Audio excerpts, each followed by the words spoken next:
Vinod Bihari taxi चलाता है। आज रात जैसे ही वो बाहर से घर आया तो उसने देखा कि उसके ताऊ और ताई घर आए हुए हैं। उसने उनके पैर छूकर आशीर्वाद लिया और फिर अपनी पत्नी शारदा को आवाज लगाते हुए कहा, अरे शारदा, ताऊ और ताई जी को कुछ नाश्ता पानी कराया कि नहीं? अरे हाँ हाँ, हमने नाश्ता कर लिया है। शारदा चाय बना रही, तू यहाँ बैठ, तुमसे कुछ बातें करनी है। विनोद बैठने ही वाला था कि उसकी 5 साल की बेटी सीमा भागती हुई उसके पास आई और बड़ी ही मासूमियत से बोली, पिताजी, दादा और दादी तो बहुत दिन बाद आए हैं, फिर भी ये मेरे लिए कुछ भी लेकर नहीं आए। पिछली बार इन्होंने कहा था कि ये मेरे लिए चॉकलेट लेकर आएंगे। ये तो झूठ बोलते हैं और माँ तो कहती है झूठ बोलना पाप है। सीमा की बात सुनकर विनोद के ताऊ और ताई ने सीमा को घूर कर देखा और कहा, बित्ते भर की छोकरी और जबान देख रहे हो इसकी? इसमें इसकी क्या गलती है? जो इसकी माँ सिखाती है वही ये बोलती है। हाँ। उनकी बातें सुनकर विनोद ने कहा, अरे ताऊ जी, ताई जी, बच्ची है वो, उसकी बात का क्या बुरा मानना। यही बच्ची बच्ची बोलकर तू भी उसे सिर पर चढ़ा ले। कल देखना, ये तुम्हारे सिर पर ही नाचेगी। हाँ। इतनी देर में शारदा चाय लेकर रसोई से वहां आई। उसे देखकर ताई जी ने कहा, विनोद, शारदा ने बताया वो फिर से गर्भवती है। ये बात तुमने हमें क्यों नहीं बताई? अरे ताई जी, 2 दिन पहले ही हमें भी पता लगा, हम आपको बताने ही वाले थे। रहने दे, हमें बताने की कोई जरूरत नहीं, लेकिन इस बार तो हमारी बात मान ले। कौन सी बात?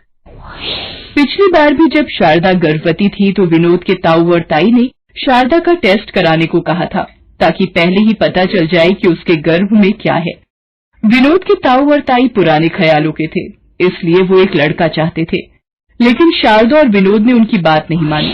अब इस बार फिर से वो गर्भवती थी, इसलिए फिर से वे दोनों उस पर टेस्ट का दबाव दे रहे थे। देख विनोद, वंश तो लड़के से ही चलता है। लड़कियां तो आज हैं, कल अपने घर चली जाएंगी, इसलिए लड़का होना बहुत जरूरी है। वही तो तेरे बुढ़ापे की लाठी बनेगा। और मान ले कि कहीं फिर से लड़की हो गई, तो फिर टैक्सी चलाकर तू अपनी दोनों बच्चियों की शादी के दहेज के लिए कितने पैसे जोड़ लेगा? विनोद अपने ताऊ और ताई को कुछ कहना नहीं चाहता था, क्योंकि उसके पिता की मृत्यु के बाद उन्होंने ही उसे सहारा दिया था। लेकिन इसका ये मतलब तो बिल्कुल भी नहीं था कि वो उनकी नाजायज बात को भी मान ले। उसने पिछली बार की तरह ही उनकी बातों को अनसुना कर दिया। कुछ महीनों बाद विनोद और शारदा के घर फिर से एक नन्ही सी बच्ची खुशियां लेकर आई। उसके ताऊ और ताई अस्पताल तो आए, लेकिन नन्ही बच्ची को बिना आशीर्वाद दिए चले गए। उनके इस तरह चले जाने के बाद आप खुश तो हैं न जी? तुमने ये सवाल क्यों पूछा? तुझ में भी ताऊ और ताई की आत्मा आ गई है क्या शारदा? है? ये मेरी बेटियां हैं।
एक दिन की बात है।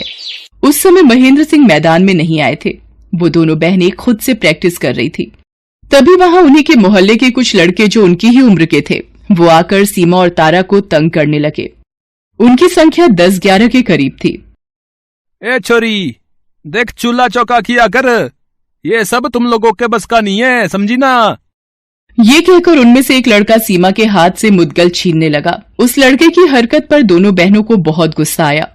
वो बिना डरे उनसे भिड़ गई और न सिर्फ भिड़ गई, उन पर भारी पड़ने लगी। वो सारे लड़के अपनी जान बचाकर भागने लगे। अरे भाई जल्दी भाग यहाँ से, नहीं तो ये दोनों मार मार कर हमारा भुर्ता बना देंगी, भागो। लड़कों की पिटाई की ये बात विनोद और शारदा तक भी पहुंच गई, क्योंकि उन लड़कों के माँ बाप सीमा और तारा की शिकायत लेकर उनके घर आए थे। संयोग से उस दिन ताऊ और ताई भी आए हुए थे। बस उन्हें तो मौका मिल गया दोनों लड़कियों को भला बुरा कहने का। देख रहे हो ना, ये दोनों लड़कियां क्या गुल खिला रही हैं। अरे छोरों को पीट रही हैं ये, छोरों को। दादाजी, उन्होंने हमें तंग किया इसलिए हमने उन्हें पीट दिया। इसे सेल्फ डिफेंस कहते हैं। अब हिम्मत ना होगी उन छोरों की हमें कुछ कहने की। विनोद और शारदा ने अपनी बच्चियों को कुछ नहीं कहा। वे बस उनकी बात सुनकर मंद मंद मुस्कुराते रहे। उस दिन पहली बार उन्हें ये पता चला कि दोनों बच्चियां आखिर सुबह सुबह क्या करने जाती हैं। इस बीच एक घटना और घटी। उस दिन सीमा ट्रेनिंग पर नहीं गई थी, क्योंकि उसके पेपर नजदीक थे। तारा अकेले ही ट्रेनिंग करने गई हुई थी। तभी उसने देखा कि उसकी ट्रेनिंग की जगह पर बड़े बड़े पत्थर किसी ने गिरा रखे हैं। ये उन लड़कों की शरारत थी जिन्होंने उन दोनों के हाथ से मार खाई थी। ये इतने सारे पत्थर यहाँ किसने गिरा दिए? महेंद्र सर के आने के पहले इन्हें हटा देती हूँ। आधे घंटे में ट्रेनिंग वाली जगह पर सिर्फ एक पत्थर ही बचा था। वो उसे भी उठाकर फेंकने वाली थी कि तभी महेंद्र सर आ गए। तारा ने उन्हें सारी बात बताई।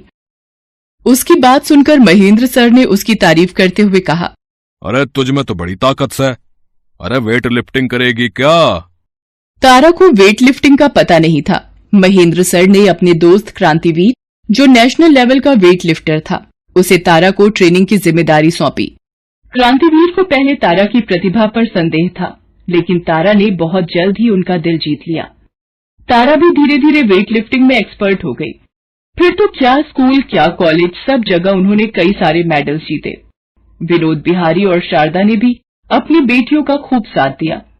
लोगों ने पहले तो बहुत कुछ बोला, लेकिन धीरे धीरे उनकी जबान बंद हो गई। उन दोनों की परफॉर्मेंस को देखते हुए उनका सिलेक्शन पहले स्टेट की टीम में, फिर नेशनल लेवल पर हुआ। उनकी लगातार अच्छी परफॉर्मेंस ने दोनों को जापान में होने वाले ओलंपिक में भी जगह दिला दी। बाबूजी, बस अब एक ही तमन्ना है, अपने देश के लिए मेडल लेकर आऊं और तिरंगा शान से लहराऊं। मेरी भी यही तमन्ना है दीदी। दोनों बहनें जापान में हो रहे ओलंपिक में पहुंची। वहां कई सारे देशों के प्रतियोगी अपने अपने कोच के साथ आए हुए थे। सीमा के साथ भी महेंद्र चाचा और तारा के साथ क्रांतिवीर चाचा थे। आज दोनों ही बहनों का इवेंट था। भारतवर्ष के लगभग हर एक घर की निगाह टीवी के माध्यम से सीमा और तारा को देख रही थी। उन दर्शकों में उनके माता पिता तो थे ही, उनके दादा दादी भी थे। तय समय पर दोनों का इवेंट शुरू हुआ और फिर उन दोनों ने जो कमाल दिखाया कि सारी की सारी विदेशी टीम मुंह ताकती रह गई। सीमा ने कुश्ती में गोल्ड मेडल जीता और तारा ने वेट लिफ्टिंग में सिल्वर मेडल। सीमा और तारा, इन दोनों बहनों ने इतिहास रच दिया। भारत ने पहली बार कुश्ती में गोल्ड और वेट लिफ्टिंग में सिल्वर मेडल जीता है। राष्ट्रपति और प्रधानमंत्री ने इन दोनों को बधाई दी है। आज पूरे 130 करोड़ का भारत गर्व करता है अपनी इन दोनों बेटियों पर। सीमा और तारा की आंखों में आज आंसू हैं। उनके गले में मेडल और हाथ में तिरंगा है, जो पूरी शान से लहरा रहा है और बता रहा है कि हम बेटियां किसी से कम नहीं, हमारी उड़ान मत रोको।